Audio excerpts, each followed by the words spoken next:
beloved child, come close.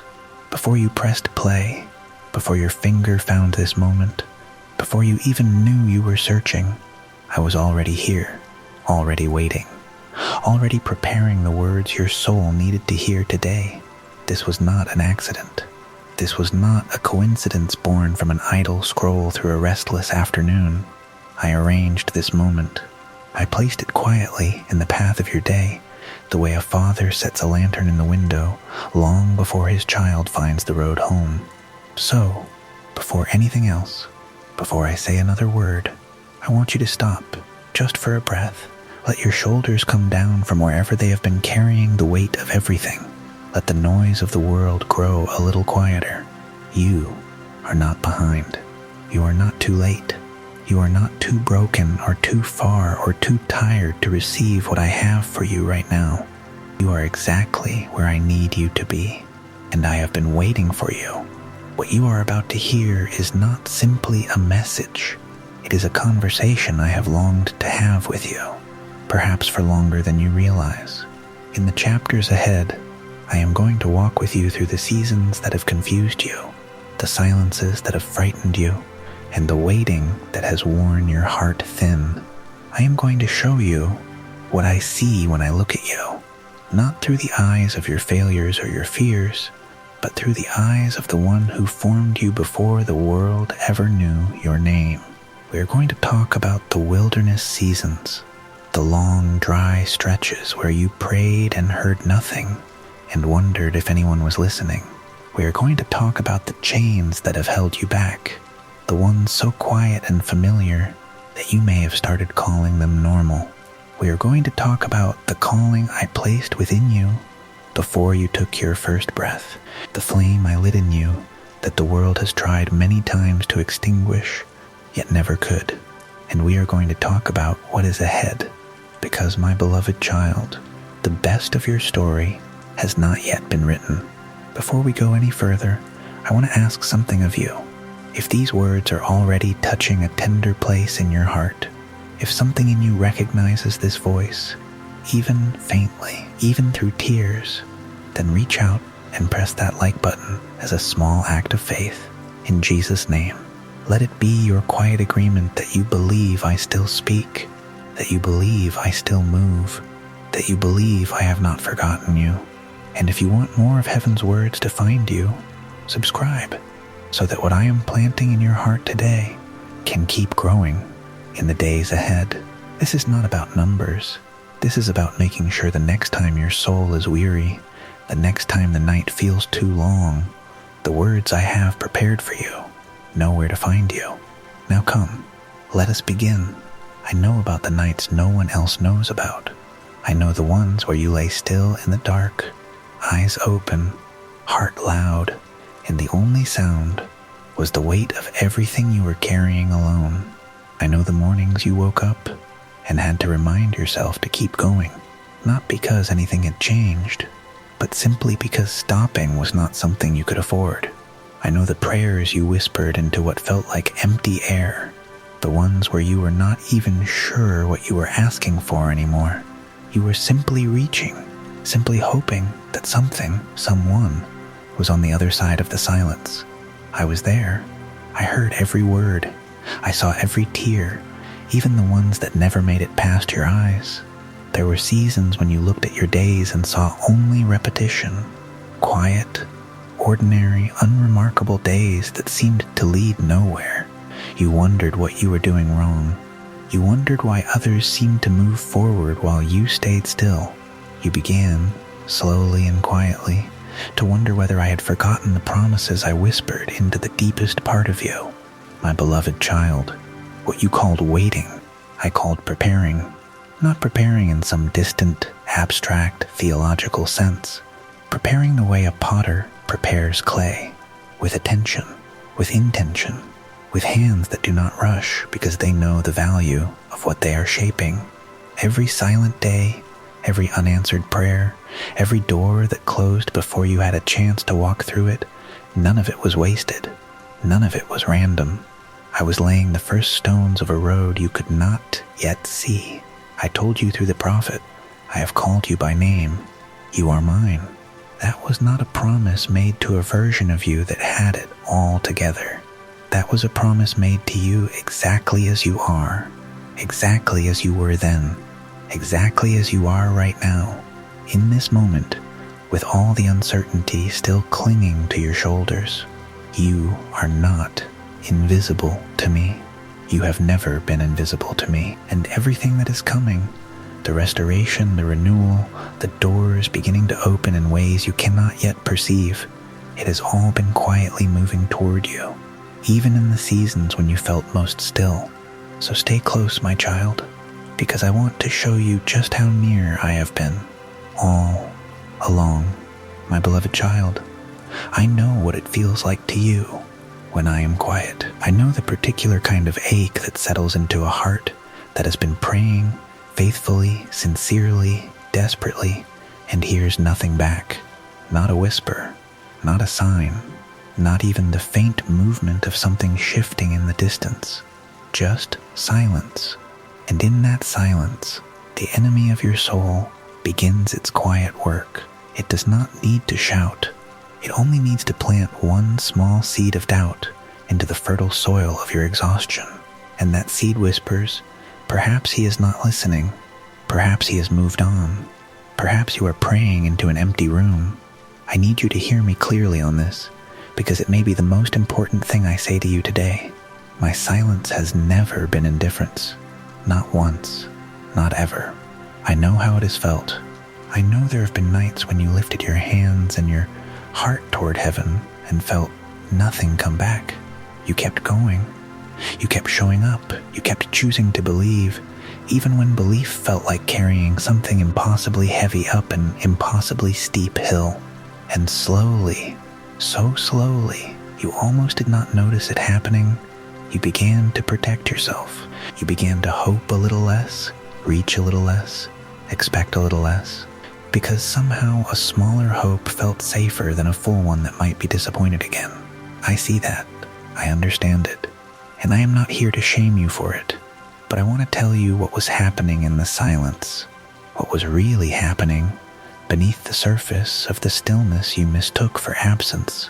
I was working, not in the way the world works, loudly, visibly, with announcements and results you can measure and report.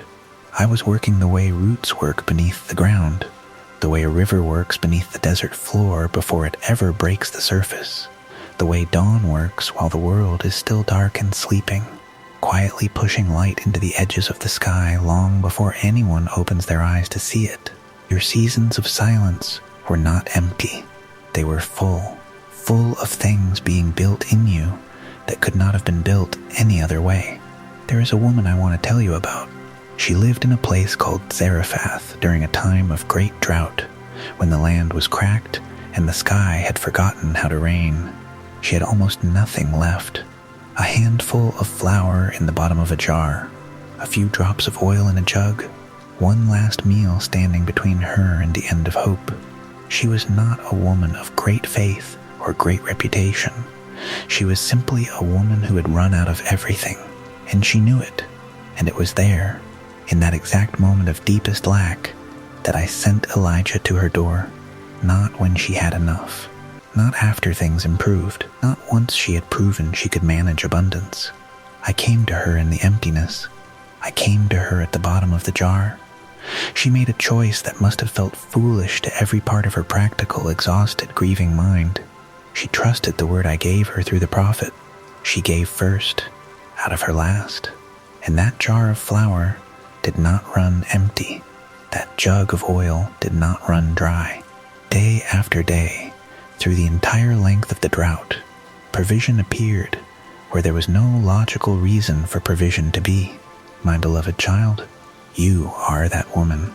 There have been seasons when you looked at your life and saw only what was almost gone, the energy almost spent, the hope almost dissolved, the faith down to its last handful, and you have wondered how anything beautiful could possibly come from so little. But I want you to understand something about the way I work. I am not limited by your circumstances. I do not need abundance to create miracles. I need a heart that is still willing to trust me, even at the bottom of the jar. A seed does not sprout in the light. It germinates in the dark, in the silence, in the place where nothing visible is happening, and the ground above it looks completely undisturbed. If you judged the seed's progress by what you could see from the surface, you would always conclude that nothing was happening. You would always be wrong. Your faith has been the same. The prayers you prayed in your loneliest moments did not float upward and dissolve into the air. They rose like incense, like precious fragrance reaching heaven. Every word, every tearful whisper, every broken, barely formed petition offered from a heart too tired to be eloquent. I received every single one. I have heard your prayer. I have seen your tears. Not one of them has been treated lightly. Not one of them has fallen to the ground unnoticed. What you experienced as silence was simply the sound of something growing underground. Sometimes I remain quiet, not because I have nothing to say, but because the work I am doing in you requires stillness to take root. Noise can fill a room, but it cannot fill a soul. The deepest things I place in you, the unshakable peace, the refined faith, the roots that will hold you when the storms come, those things cannot be downloaded quickly. They grow slowly. They grow in the quiet. They grow in the very seasons you have been begging me to end. I know that is hard to hear. I know you wanted it to be over sooner, but I also know what I am preparing you to carry, and I needed you to be strong enough to hold it without dropping it. I needed your roots to be deep enough that when the wind finally came, and it will come, you would bend but not break. Not one tear of yours has fallen in vain. Not one silent night has been wasted. Not one faithful morning where you chose to keep going, even without feeling me, has gone unseen. I was there in every single one, and everything I was building in the silence, my beloved child, is almost ready to be revealed. My beloved child, I want to talk to you about the way you see yourself, not the version you present to the world, the one that keeps moving, keeps managing, keeps appearing fine even when everything beneath the surface is uncertain and tired. I want to talk about the voice you hear when the room goes quiet, the one that surfaces in the small, unguarded moments when you scroll past someone else's life and feel that familiar ache, when you look at what others have built and then look at your own hands and wonder why yours seem to come up empty. The voice that has been quietly telling you for longer than you would like to admit that you are somehow less, that you are ordinary, that the people around you carry something you were simply not given. I need you to hear me when I say this. That voice has never been mine. I know comparison has been a companion you never invited, but could never quite shake. It follows you into the quietest corners of your day, holding up the lives of others like a measuring stick against your own, and always finding you just a little too short. You look at the ones who seem to move through open doors with such ease, and you wonder what they carry that you do not. You look at the timelines of others, and quietly grieve the distance between where you are and where you thought you would be by now. And slowly, the way all slow things happen, so gradually you barely notice, you began to make yourself smaller, not in a dramatic moment of surrender, but in 1,000 quiet ones. You stopped mentioning certain dreams out loud. You started prefacing your ideas with apologies. You learned to need less, expect less, take up less space, because somewhere along the way the world taught you that smallness was safer than being seen. But my beloved child, I did not create you to disappear. I want to tell you about a young man named Gideon. When I found him, he was hiding, not metaphorically, literally hiding, crouched in a wine press, threshing wheat in secret, because he was afraid of the enemy surrounding his land. If you had looked at him in that moment, you would have seen exactly what he saw in himself, the youngest son of the weakest family in his tribe, small, frightened utterly, convinced that he had nothing to offer, and no business being asked to offer it. And yet the very first words I spoke over him were these: mighty warrior. Not you could be a mighty warrior someday, once you get yourself together. Not I see potential in you, if you work hard enough. I looked at a trembling man hiding in a hole in the ground, and I called him what I had always known him to be, before he knew it, before the world knew it, before he had done a single thing to earn it. That is how I see. That is how I have always seen. I do not look at you and see only what you have managed to become so far. I see what I placed inside you before you were born.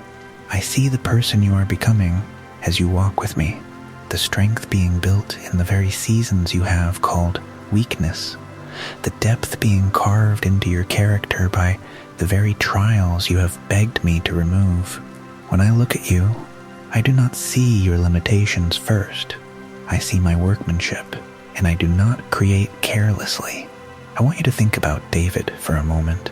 When Samuel came to anoint the next king of Israel, David's own father did not think to call him in from the fields. He lined up 7 sons, 7, and not one of them was the one I had chosen. David was an afterthought, an overlooked shepherd boy with dirt on his hands and no seat at the table, where important things were decided. The world looked at his brothers and saw a king. I looked at David and saw a man after my own heart. The world will often overlook the ones I have chosen. That is not a mistake. That is not evidence that you have been passed over. Sometimes it simply means that what I am doing in you has not yet been revealed to the eyes around you. What is growing in you is real. It is simply still underground. And when it emerges, even those who overlooked you will recognize that something happened that no human hand arranged. You are fearfully and wonderfully made. I did not speak those words to comfort you in a vague general sense. I spoke them as precise, deliberate truth. Every part of you was shaped with intention. No detail was accidental. No aspect of your story has been wasted. The sensitivity that has sometimes made you feel too soft for this world, I placed that in you. The depth of feeling that has occasionally overwhelmed you, I wove that into you on purpose. The longing for something greater than what this world offers, that is not restlessness. That is the echo of eternity I set in your heart.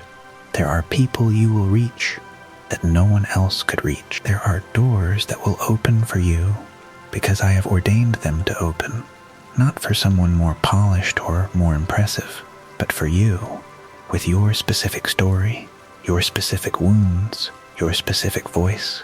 The very things you have been most ashamed of are the things I intend to use most beautifully.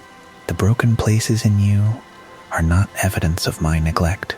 They are the places where my light will one day shine most clearly through, like sunlight pouring through cracks in old stone, brighter precisely because of the fractures.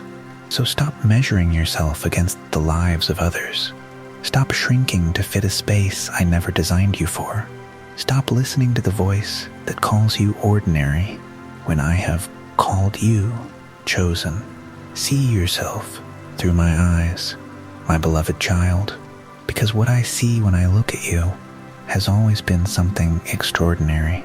My beloved child, I want to sit with you in the hard place for a moment, not to rush past it, not to dress it up in hopeful language before you have had a chance to feel seen inside it. I want to acknowledge what the long seasons have actually felt like, the ones where you kept walking and nothing changed, where you kept praying and the sky stayed closed, where you kept believing and the ground beneath your feet stayed dry and hard and unyielding. The seasons that did not feel like preparation, they felt like punishment.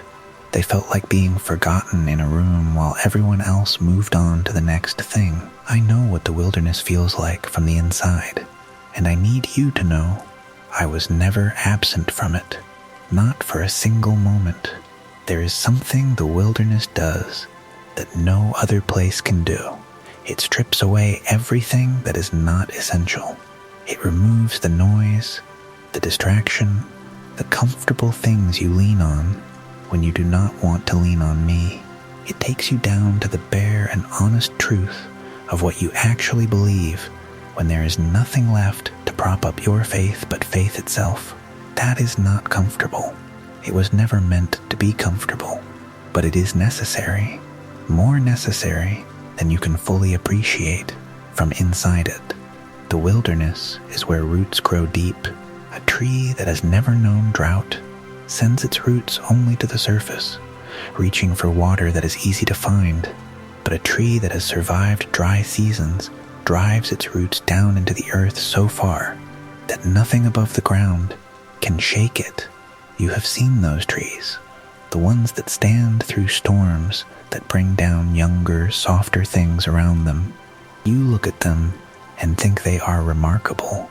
I look at them and see something that was shaped by seasons of thirst. The drought did not diminish them. The drought made them what they are. You are being made into that kind of tree. I want to tell you about Joseph. If you had watched his life from the outside, year by year, you would have had every reason to conclude that something had gone terribly wrong. Here was a young man who carried a dream I had given him, a genuine, heaven-breathed vision of what his life would become. And then, everything that followed seemed to directly contradict that dream. His own brothers, the people who should have protected him, threw him into a pit and sold him to strangers. He was taken to a foreign land. He served faithfully and was falsely accused. He was thrown into prison for something he did not do. And then he was forgotten there, left in the dark, while the years kept moving and the dream kept looking more and more like a cruel illusion. But not one of those years was wasted. Every season in the pit was building something in Joseph that the palace required. Every year in prison was developing a depth of character, a steadiness of spirit, a capacity for wisdom and compassion that a young boy who had never suffered could never have possessed. When the day finally came that he stood before Pharaoh, he was not the same person who had been thrown into that pit. He had been transformed by everything I had allowed, not because I wanted him to suffer, but because I knew what I was preparing him to carry. What his brothers intended to use to destroy him, I transformed into the road that would save a nation. My beloved child, the things that were meant to destroy you are becoming the road that leads to your destiny. I took my people Israel through the wilderness for 40 years, 40 long years of wandering, of manna in the morning and uncertainty by night, of lessons learned slowly and sometimes painfully. From the outside it looked like delay, it looked like failure, it looked like a God who had promised much and delivered little. But I knew what waited on the other side of that wilderness. I knew the land. I knew what it would require of them to walk in it well. And I knew that if I brought them there immediately, before the wilderness had done its refining work, they would not have been ready to hold what I was handing them. There are doors I have not yet opened for you, for the same reason.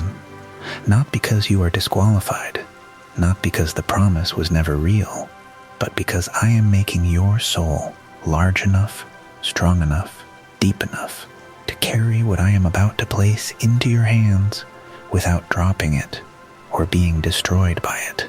The wilderness is not the opposite of the promise. The wilderness is the preparation for it.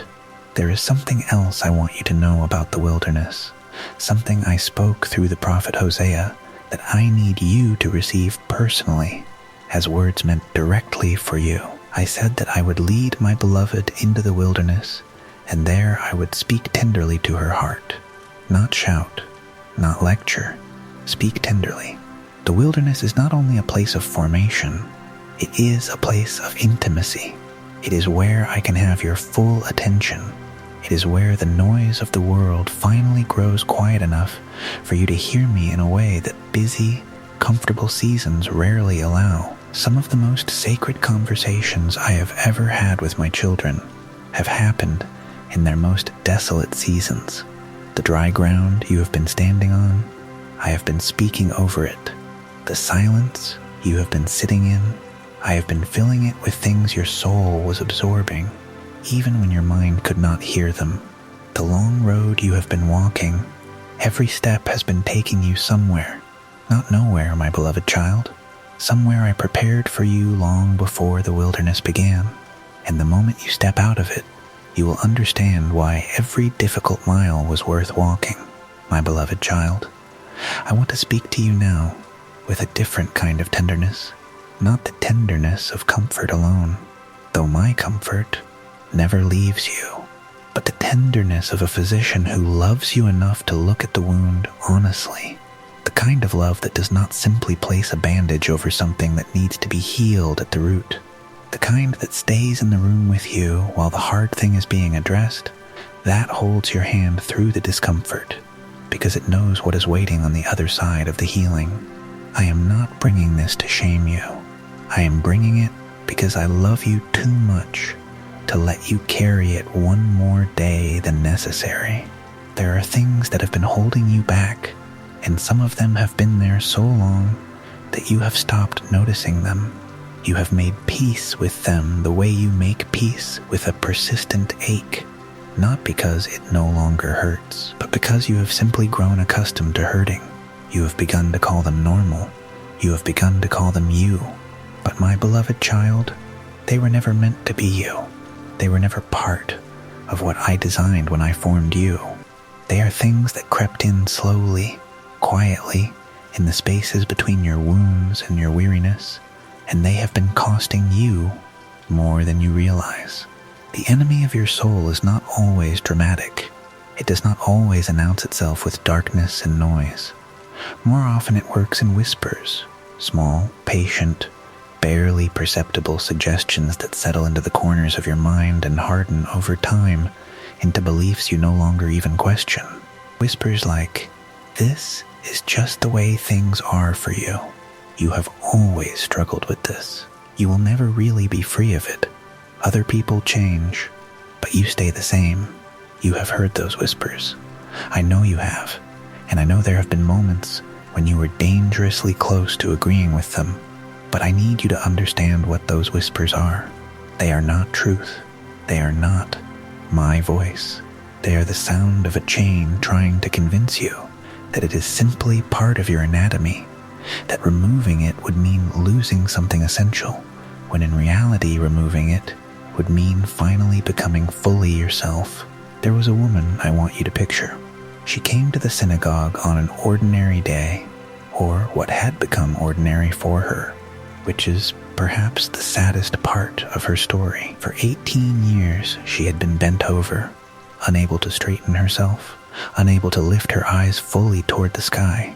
18 years is a long time, long enough for a condition to stop feeling like a condition and start feeling like an identity, long enough for the people around her to stop seeing it as something that could change and simply accept it as the way she was.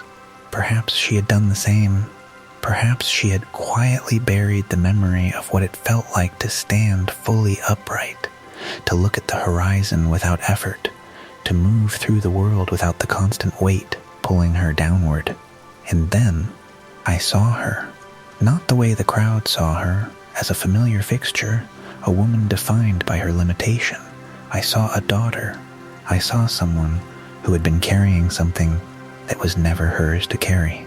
And I did not wait for her to make her way to me through the crowd, did not wait for her to prove she had enough faith, did not require her to first explain all 18 years of her suffering.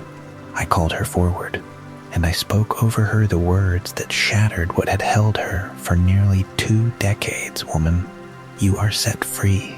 And immediately she stood upright. My beloved child, that same voice is speaking over you right now. I want to ask you something, and I want you to sit with it honestly, rather than rushing past it. Is there something you have been avoiding? A pain you keep circling around, but never quite facing? Is there a relationship that has been slowly draining your peace, that you know is pulling you away from the light, yet you keep returning to, because letting go feels more frightening than staying? Is there a bitterness you have been carrying? Something done to you that was genuinely wrong, genuinely painful, that is quietly calcified into a weight you drag into every new season, every new room, every new beginning? Is there someone you need to forgive so that your own soul may finally stand upright? I do not ask these questions to reopen wounds carelessly. I ask them because I know what is waiting for you on the other side of honest surrender. I have seen what happens when one of my children finally releases the thing they have been gripping tightly in the dark. The immediate, unmistakable sensation of something loosening around the soul that they did not even fully realize was there until it was gone. Forgiveness is not a gift you give to the person who hurt you. It is a door you open for yourself.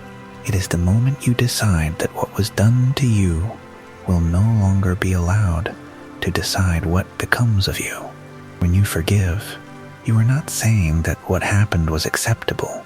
You are saying that it no longer has the authority to determine your future. There is a reason I call you to release these things with such urgency, because a lamp cannot fill a room with light while something is slowly suffocating the flame. And you, my beloved child, were made to burn brightly, not to flicker under the weight of old wounds and unspoken bitterness and quiet agreements with the enemy's whispers about who you are. I am not standing over you with condemnation. I am kneeling beside you with a key. The chain is real, but it is not stronger than my love. And the moment you allow me to touch the place where it is attached, you will discover that what felt permanent was only ever waiting for the light to find it. Stand upright, my beloved child. I made you for the open sky, not for a life spent bent beneath what was never yours to carry.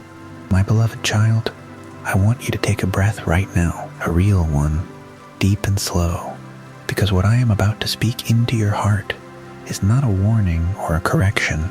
It is an invitation, and I need your soul to be open enough to receive it rather than deflect it, which is something wounded hearts sometimes do when they have been disappointed often enough. They hear words of promise, and they brace themselves. They hear words of hope, and somewhere beneath the gratitude, a quiet, careful voice whispers, "But what if it doesn't come?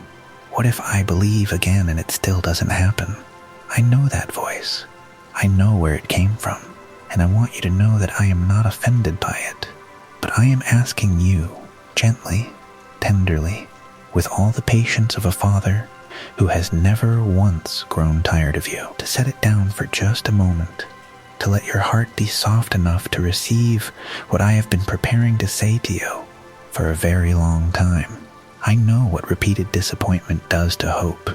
I have watched it happen in you. Hope, in its early form, is open and unguarded. It reaches without hesitation, believes without conditions, expects without self-protection. But hope that has been disappointed learns to protect itself. It starts to reach a little more carefully. It starts to believe with one hand extended and one hand held back, just in case. And slowly, without ever making a conscious decision to do so, you stopped hoping at full capacity. You started hoping in small, manageable doses that would not hurt too much if they went unanswered. You told yourself it was wisdom. You called it maturity. But sometimes, my beloved child, what we name as wisdom is simply a wound we have learned to live around. I am not asking you to be naive. I am not asking you to pretend the past did not happen or that the waiting did not cost you something real. I am asking you to trust me with the tender, guarded place inside you where the hopes you stopped speaking out loud are still quietly living, the ones you buried because they felt too fragile to survive another disappointment, the ones you told yourself to release but never fully could, because something deep in you recognized that they came from me. Those desires did not die. They went underground, and I have been tending them there. I want to tell you about Hannah. She carried a longing for so many years that the weight of it became woven into her daily existence. Every passing season that brought no answer was another stone added to a burden she carried in silence. She was misunderstood, even by those closest to her. Her grief was mistaken for weakness, her prayers for instability, and yet She kept returning to me, kept pouring herself out before me, not with polished words or theological arguments, but with the raw, unfiltered cry of a woman who refused to stop believing that I heard her even when the evidence of her circumstances told her otherwise. Samuel was not late. He was not a consolation prize offered to a woman who had suffered long enough. He was the answer I had been preparing, not just for Hannah, but for an entire generation that would need his voice. Those years of waiting were not empty years. They were years that shaped Hannah's heart into something large enough and grateful enough and surrendered enough to offer her most precious treasure back to me. The waiting produced the very depth of love that made the gift sacred when it finally came. My beloved child, the holy desires I have placed within you are not accidental. They are not wishful thinking. They are seeds I planted with intention, with purpose, with a harvest already in mind. And if they have not yet come to fruition, it is not because I forgot them. It is because the appointed time has not yet arrived, and appointed times cannot be rushed without losing something essential in the process. I spoke through the prophet Isaiah, and I want you to receive these words as though I am speaking them directly over your life right now, because I am doing a new thing. Now it springs forth. Do you not perceive it? Do you not perceive it? I ask that not as a rebuke, but as a genuine and tender question, because sometimes the new thing I am doing begins so quietly, so close to the ground, that it is easy to miss if your eyes are fixed on where the old thing ended. The new thing does not always announce itself. It does not always arrive with the dramatic reversal you were picturing, the sudden and obvious shift that makes it unmistakable to everyone around you. Many times, most times, it begins far more humbly than that. It begins as a small warmth, returning to a place that had gone cold, a gentle stirring in a part of your soul that had grown very still, a dream you thought you had finally managed to let go of, suddenly surfacing again with quiet insistence, a door that appears in a wall you had stopped looking at because you were so certain it was solid. That is me, moving, preparing, beginning what I have been planning for longer than you know. I want you to think about the valley of dry bones that Ezekiel stood before. Everything his natural eyes could see spoke only of endings, death, desolation, the complete and utter absence of any reason to hope.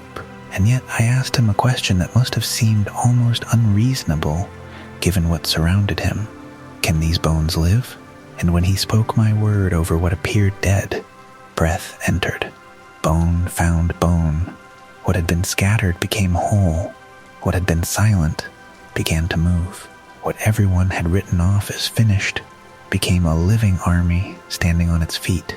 My beloved child, there are places in your life that look like that valley right now.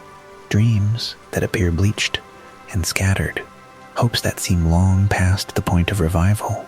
Areas where you have quietly stopped expecting movement because the stillness has lasted so long. But I am still asking you the same question I asked Ezekiel. Can these bones live? And the answer, my answer, spoken over your life with full authority, is yes. They can.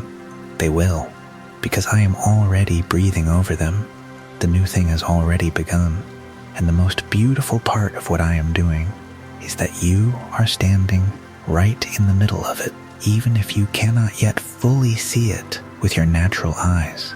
Keep your heart open, my beloved child. What is coming is worth every moment of what it took to get here. My beloved child, I want to take you somewhere deeper now. Not deeper into difficulty. You have walked enough of those roads, and I am not leading you back into them today. I want to take you deeper into truth, into the kind of truth that does not simply encourage you for a moment before fading back into the noise of ordinary life, but the kind that settles into the foundation of how you see yourself and quietly changes everything built on top of it. Because there is something you have not fully received yet, something I have been trying to give you for a very long time, and something the world has worked very hard to keep you from believing. You were not an accident, not a cosmic coincidence, not a soul that slipped into existence without intention or design. Before the first breath filled your lungs, before the first sound reached your ears, before you had done anything to earn or deserve or even understand the gift of your own life, I knew you. I called your name. I set you apart. I placed within you specific things that the world would need, that certain people in certain moments would desperately need, and that only you, with your precise history, your particular wounds, your unique voice, could ever provide. You carry something no one else carries, and I have been waiting, with extraordinary patience, for you to begin to believe that. I know the questions that have lived quietly in you, the ones you rarely speak aloud, because speaking them feels too vulnerable, too exposed. Questions like, does my life actually matter? Are the things I do seen by anyone, the dreams I carry, the ones I have never quite been able to fully abandon, no matter how many times I have tried? Are they real? Or have I simply been fooling myself all this time?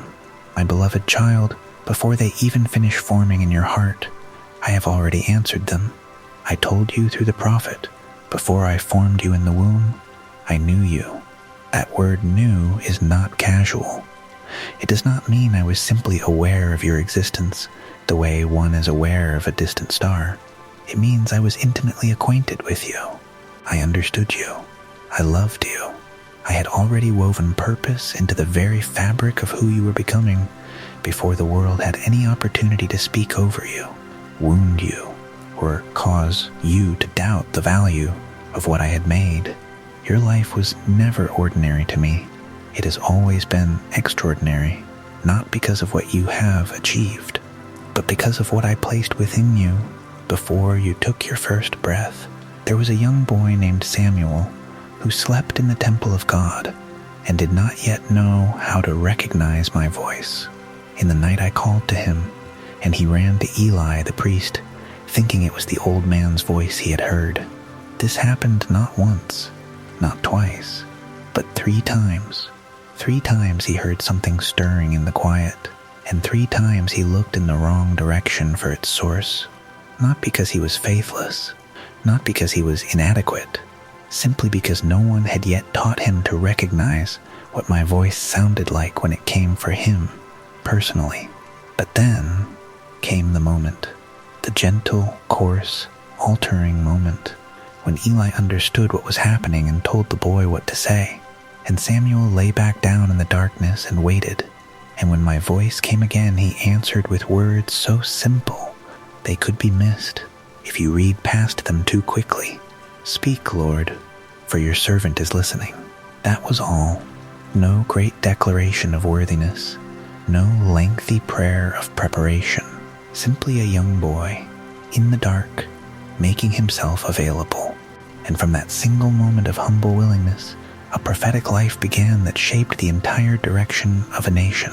My beloved child, sacred things almost never begin the way we imagine they will. They rarely begin with fanfare or obvious signs or the dramatic confirmation we have been hoping would make everything feel certain. They begin in the quiet. They begin in the ordinary.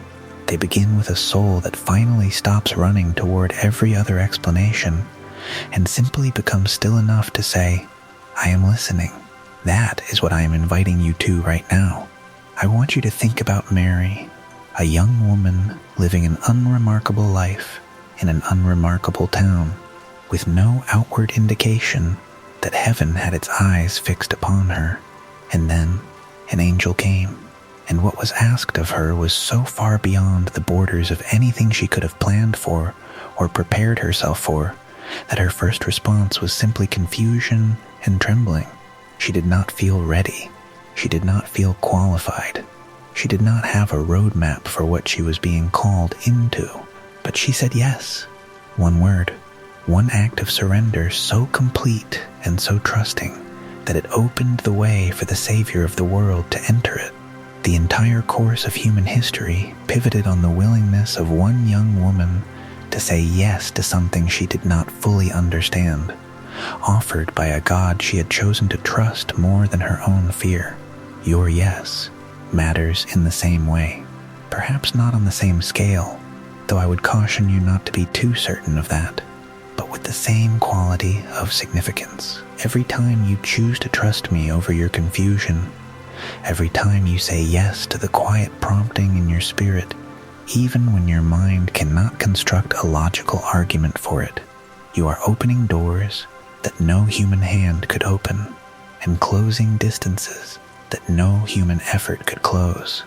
There was also a woman who had suffered for 12 long years with an illness that had taken everything from her: her health, her resources, her place in the community, her sense of herself as someone whole. She could not approach me directly.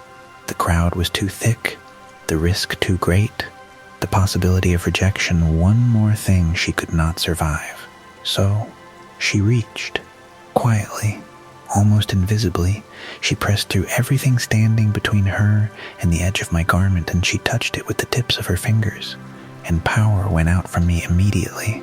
The crowd did not feel it. The disciples did not perceive it. Only she knew what had happened, and I knew, because faith does not need to be loud to be powerful. Faith does not need to be seen by anyone else to move heaven. One trembling, barely there touch of genuine trust was enough to draw out healing that years of other efforts had not produced. You carry that same capacity for faith. Moses stood before me and told me he was not eloquent enough to speak. He cataloged his limitations with the thoroughness of someone who had spent years constructing the case for his own inadequacy, and I did not argue with his list. I simply reminded him, "Who made your mouth, my beloved child? Stop constructing the case against yourself. The flame I lit in you before you were born has not gone out. It has been covered at times by disappointment, by the words of others, by the long seasons of waiting that made you question whether it was ever really there. But covered is not extinguished, and I am the one who lit it. What I have ignited in you, no darkness has the authority to put out. My beloved child, we have walked a long road together through these pages. I have spoken to you about the silence that was never abandonment, about the wilderness that was never waste, about the chains that are being broken, and the new thing that is already springing forth. I have told you what I see when I look at you, the flame I placed within you before you knew your own name, the calling carved into you before the world had a chance to speak over you. And I hope that something in you has been shifting as we have walked. I hope the ground beneath your feet feels a little more solid than it did when we began. But now I want to talk to you about the next step, not in a way that adds pressure to what I have already spoken, not in a way that turns grace into a new kind of striving, but in the way a father speaks to a child he loves, who has been sitting at the edge of the water for a very long time, watching the horizon, believing in the boat, trusting in the journey, but not yet having put their feet into the water. My beloved child, it is time to step out. I know what has kept you at the edge. It is not laziness. It is not indifference. It is not even unbelief in the truest sense of the word. It is something more tender than that. It is the accumulated weight of every time you moved toward something with hope, and it did not go the way you had trusted it would. It is the memory of stepping out before and finding the ground less solid than you expected. It is the very reasonable, very human response to pain, which is to move more carefully the next time, to wait until more is certain, to require more evidence before extending trust again. But here's what I need you to understand about the way faith works. Faith was never designed to operate in certainty. If the path were already fully visible, if the outcome were already guaranteed by every outward sign, if there were no gap between what you could see and what I was asking you to trust, You would not need faith at all. You would simply need good eyesight. Faith exists precisely for the space between what is visible and what is true. It is the capacity to act on what I have spoken before the evidence catches up with the promise. And that capacity, your capacity, is greater than you have been giving yourself credit for. I want to tell you about Peter on the water. The night was dark, and the wind was fierce, and the disciples were in the middle of the sea in a boat that was being battered by waves. And then they saw me walking toward them across the water, and they were terrified, because what their eyes were showing them did not fit inside any category of experience they had available. And Peter, impulsive, passionate, deeply human Peter, called out to me, not with a declaration of faith, not with a theological statement about my power. He said simply, Lord, if it is you, tell me to come to you on the water. And I said, come. One word. No additional explanation. No safety net described. No guarantee offered about what would happen if the water did not hold. Simply come, and Peter got out of the boat. I want you to sit with that for a moment. The sea was not calm. The wind had not stopped. Every physical condition that made walking on water impossible was still fully present. Nothing about the external circumstances had changed between the moment Peter was sitting in the boat and the moment his feet touched the surface of the sea. The only thing that changed was his decision to respond to my voice, rather than remain where it was familiar and frightening, but at least contained. And he walked. He actually walked on water. Not because he was the most faith-filled person in that boat. Not because he had no fear. Not because the conditions were favorable. He walked because he heard my voice and chose to move toward it, even while everything around him screamed that moving was unreasonable. My beloved child, I want to tell you about the priests who carried the Ark of the Covenant to the edge of the Jordan River. The river was flooded. It was not a gentle stream they were being asked to step into. It was rushing water at its highest and most powerful. And I did not part the waters before they stepped in. I did not clear the path and then invite them forward once it was safe.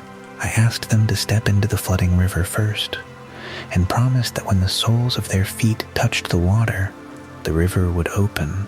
When the soles of their feet touched the water. Not before, not when they were ready, not once the conditions improved. The miracle was on the other side of the step, not on this side of it. They had to get their feet wet before the waters parted. They had to commit to the crossing before the crossing became possible. This is the pattern of so many miracles in your life. I have been holding something open, holding space, holding promise, holding the fulfillment of prayers you prayed years ago. And what I am waiting for is not your perfection or your complete absence of fear. I am waiting for the moment you place your feet into the water, the moment you respond to what I have been speaking with a movement, however small, however trembling, in the direction I have been pointing. Abraham left his homeland without a map. He packed what he could carry and walked away from everything familiar simply because I had called him forward, and he had chosen to trust the one calling more than the uncertainty of where the call was leading. He could not see the destination. He could not calculate the distance. He could not prepare adequately for a journey whose details I had not yet revealed. He simply went, and through that single act of trust, one man walking away from the familiar toward the unknown because he believed in the one who called him, I opened a covenant that would carry blessing to every nation on the earth. My beloved child, timely obedience carries blessings that delay will always cause you to miss. I am not saying this to pressure you. I am saying it because I love you, and I can see what is on the other side of the step you have been standing before. I can see what is waiting, and it is worth it. It is worth the fear in your chest, and the shakiness in your legs, and the voice in your head that lists every reason why now is not the right time. Now is exactly the right time.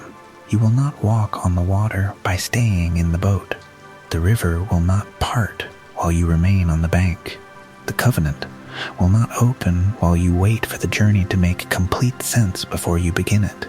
I am not asking for your certainty. I am not asking for your perfection. I am not waiting for the version of you that has everything figured out and feels fully ready and has eliminated every possible risk. I am asking for your trust. I am asking for your next step. I am asking you to place your feet into the water and discover, as so many of my children have discovered before you, in their own trembling, uncertain, breathtaking moments of surrender, that I have never once let go of the hand that reached for mine. Not once. Not ever. And I am not about to start now, my beloved child. I want to widen your gaze for a moment. We have spent much of this journey looking inward at the wounds, the waiting, the chains, the calling, the faith being built quietly in the hidden places of your soul. And that was necessary. You cannot pour from an empty vessel, and you cannot give away what you have not yet received. But now I want you to lift your eyes a little higher and look outward, because what I am doing in you has never been only about you. It has always been about so much more than you. I want you to understand something that the enemy has worked very hard to keep you from seeing, because if you ever truly grasped it, it would change the way you walk through every ordinary day of your life. The healing I am bringing to you, the restoration, the freedom, the renewed hope, the chains falling away, the new things springing forth, none of it is meant to end with you. Every single thing I am doing in your life is simultaneously a gift to you and a preparation of you, a preparation for the people I am going to bring across your path, a preparation for the rooms you are going to walk into, a preparation for the moments when someone else is sitting at the bottom of their jar, in the middle of their wilderness, in the darkest hour of their own silent season, and they are going to need someone who has been there. They are going to need you. I want to tell you about a woman who came to a well in the middle of the day. She came at noon, not the usual hour for drawing water, when the other women gathered in the cooler morning hours with their conversation and their community.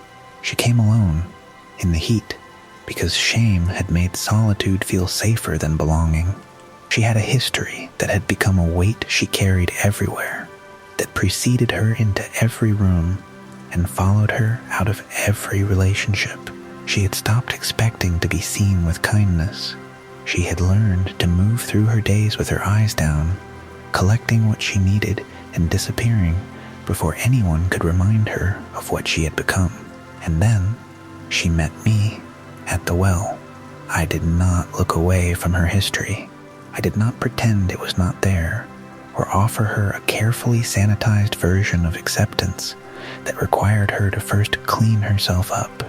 I saw everything, every wound, every failure, every broken place, and I spoke to her anyway. I offered her living water. I told her things about herself that no stranger should have known, and something cracked open in her, something that had been sealed shut by years of shame and self-protection, and light got in. And then she ran. She left her water jar at the well, the very thing she had come for, the practical errand that had brought her out into the midday heat, and she ran back into the city, back to the very people she had been hiding from. And she told them everything, not from a place of having it all together, not from a position of having been fully healed and completely restored and fully certain of everything. She ran back while the wonder was still fresh, while the tears were possibly still on her face, and she said, "Come and see." 2 words, come and see. And many believed because of her testimony, my beloved child.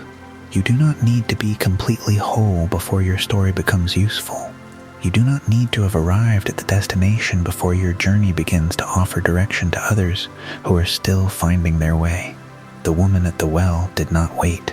She ran with what she had received, still trembling, still processing, still barely able to articulate what had just happened to her. And that imperfect, unpolished, deeply human testimony brought an entire city to encounter me. Your story carries the same power, not despite its difficulty. Because of it, there are people in your life, people you have not yet met, people sitting in waiting rooms and lying awake in the same dark hours you have survived, people who have prayed the same prayers and cried the same tears and wondered the same wondering, who will not be reached by a polished presentation of faith. They will not be moved by someone who appears to have never struggled. They will be reached by someone who has struggled and kept going, someone who was broken and was put back together, someone who was in the wilderness and came through it, someone who stood at the bottom of the jar and watched it not run empty, someone exactly like you. I want to remind you of a boy who brought his lunch to a hillside where thousands of people were hungry. 5 loaves, 2 fish. In the context of the needs surrounding him, it was laughable. It was the kind of offering that invites embarrassment rather than expectation. And yet, he placed it into my hands, not with a grand declaration of faith, not with certainty about what would happen next, simply with the open-handed willingness to offer what little he had to the one who had asked for it. And I multiplied it until there was not only enough, there was abundance left over. 12 baskets full of fragments remaining after thousands had eaten their fill, from 5 loaves and 2 fish placed into willing hands. My beloved child, what you see as insufficient, I see as a starting point. What you call too small to matter, I call the exact thing I need to work with. You do not have to be more than you are right now. You do not have to have more than you have. You simply have to be willing to place what you carry into my hands and trust me with the multiplication. What you surrender with sincerity, I will always use beyond your calculation. You are the light of the world. I did not speak those words as a metaphor or a suggestion or a distant aspiration for some future version of you that has finally earned the description. I spoke them as present truth over every child of mine who has allowed my light to enter their life and take up residence there. A city on a hill cannot be hidden. A lamp is not lit so it can be placed under a bowl. You were lit to be seen, not so that people will see you, but so that through you, they will see me, through your restored life, through your healed wounds, through your testimony of a God who stayed when everything suggested he had left, through the way you love people who are hard to love, because you remember what it felt like when I loved you in your hardest places. Esther did not choose her history. She did not choose the losses that shaped her early years or the circumstances that placed her where she was. But I used every part of it, every seemingly random thread, to position her in the exact place where her voice would carry the weight of an entire people's survival. What looked like coincidence was covenant. What appeared to be circumstance was calling. You are the same, my beloved child. Every winding road that brought you here, every encounter that seemed accidental, every season that seemed like detour, I have been weaving it all into something that reaches far beyond your own story. So do not hide what I am doing in you. Do not wait until it is perfect before you let it be seen. The world is full of people who are desperate for evidence that I am still at work, still healing, still restoring, still making ways through wilderness and breathing life into dry bones and opening doors that have been shut for far too long. Let your life be that evidence. Let your story be the thing that makes someone else believe again. My beloved child, we have come a long way together. From the quiet welcome at the beginning of this journey to everything that has been spoken since, the silence that was never abandonment, the wilderness that was never waste, the chains being broken, the new thing already springing forth, the calling placed in you before you knew your own name, the faith being built step by trembling step, the light your life is becoming for others. We have walked through all of it together, and now I want to bring you home to the truth that holds every other truth together, the one that does not simply encourage you for a season, but anchors you for a lifetime. You have always been loved. Not loved the way the world loves, conditionally, carefully, with one eye on your performance and one hand ready to withdraw if you disappoint. Not loved in the fragile, transactional way that human affection sometimes operates, where the warmth is real but the foundation is uncertain. Loved the way only I can love, completely, permanently, without condition, without fluctuation, without a single moment in all of your history where that love was ever in question, even when you were most certain it was, before you did anything to earn it, before you knew how to reach for it, before you understood what it was, or where it came from, or what it would cost me to sustain it.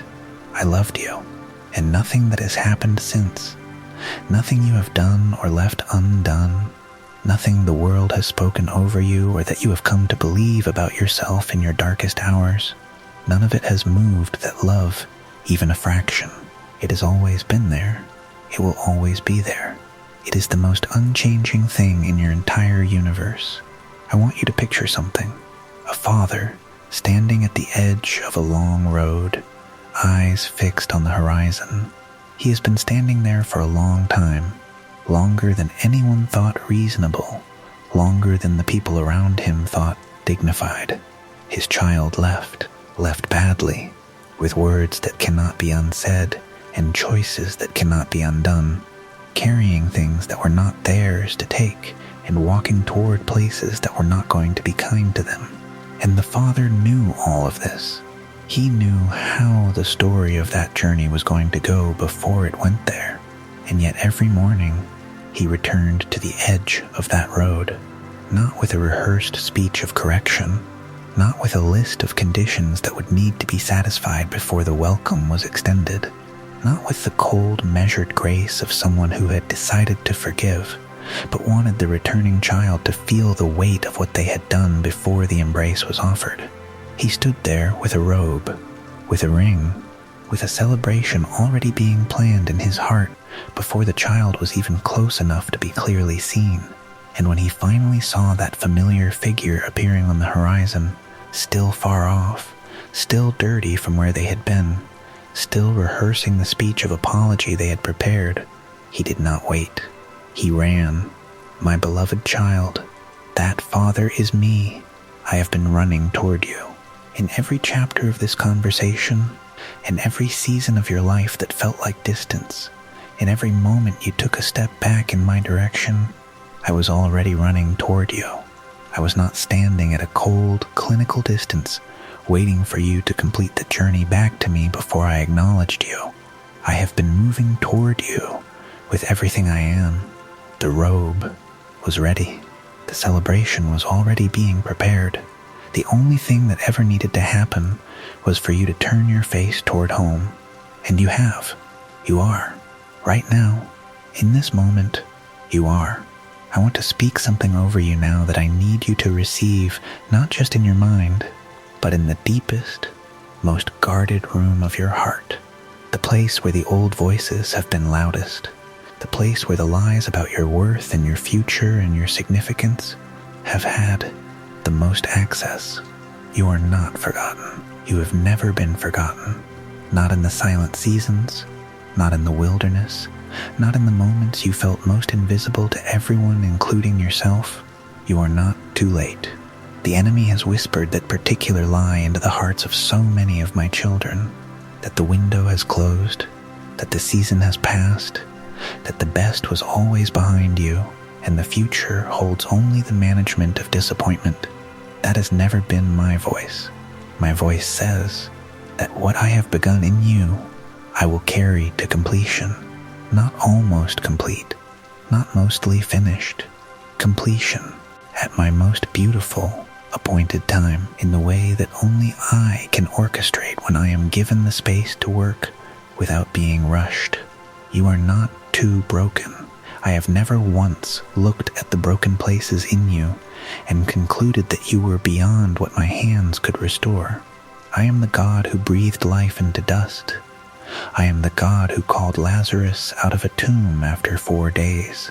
I am the God who stood in a valley of dry bones and spoke until an army rose to its feet. There is no version of broken that exceeds my ability to restore. There is no depth of wound that my love cannot reach. There is no chapter of your story so far gone that I cannot redeem it and weave it into something more beautiful than what existed before the breaking. I want you to know what is ahead, not in the specific, detailed way your anxious mind sometimes craves, the exact timeline, the precise sequence of events, the guarantee of exactly how each prayer will be answered, but in the way that matters more than specifics, in the way of character, in the way of nature, in the way of a God whose track record across all of human history is the faithful completion of every promise ever made. There are doors ahead of you that no one can shut. I have placed them there with your name on them, and no power, not the enemy's schemes, not the words of those who have underestimated you, not your own history of stumbling, has the authority to close what I have opened. There are encounters being arranged that you could not manufacture through your own effort or strategy. There are answers to prayers you prayed so long ago that you have nearly forgotten what the question was, and they are drawing close, closer than you think, closer than the silence has suggested. The seasons of waiting produced something in you that the fulfillment will now get to work with. The wilderness grew roots in you that the promised land will need. The broken places were healed in ways that the people ahead of you on the road will desperately require you to have experienced. Nothing was wasted. Not one tear, not one night, not one faithful morning where you chose to keep going when everything in you wanted to stop. All of it, every single piece of it, has been leading here. So now, my beloved child, as we come to the end of this time together, I want to leave you not with a list of things to do or a set of steps to follow, but with something far simpler and far more powerful than that. I want to leave you with this. When you wake tomorrow morning and the familiar weight of uncertainty tries to settle back onto your shoulders, before you have even had a chance to remember what I have spoken, remember this. When the old voices start their old work of cataloging your insufficiency and reminding you of everything still unresolved and everything still waiting and everything that still looks nothing like what you hoped it would, remember this. When the comparison comes, when the doubt comes, when the weariness comes, as it will, because you are still human and this life is still hard and I never promised you otherwise, remember this. You are loved. You are chosen. You have a purpose that no one else can fulfill, and a story that is not finished, and a God who has never once taken his eyes off you or his hands from your life. Not for a single moment. Not ever. Go forward from this place differently than you came into it. Not because everything has changed in your circumstances. Some of it has not changed yet, and that is all right, because I am still working, but because something has been renewed in you, because the lamp has been refilled, because the roots have gone a little deeper, because you have heard, even if faintly, even through tears, the voice of the one who made you saying, with absolute certainty, I have you. I have always had you. And what I have planned for your life is more than you have yet been able to imagine. Share this with someone whose lamp is running low, someone who needs to hear that they are not forgotten. Let what has been given to you today become the thing that keeps someone else going through their own long night. And come back to this place of stillness and listening and receiving. Let my word keep finding you. Let heaven keep speaking into the places that the world is always trying to fill with noise, because I am not finished speaking to you. I am not finished with you. The best, my beloved child, the absolute best, is still ahead, and I will be with you every single step of the way there.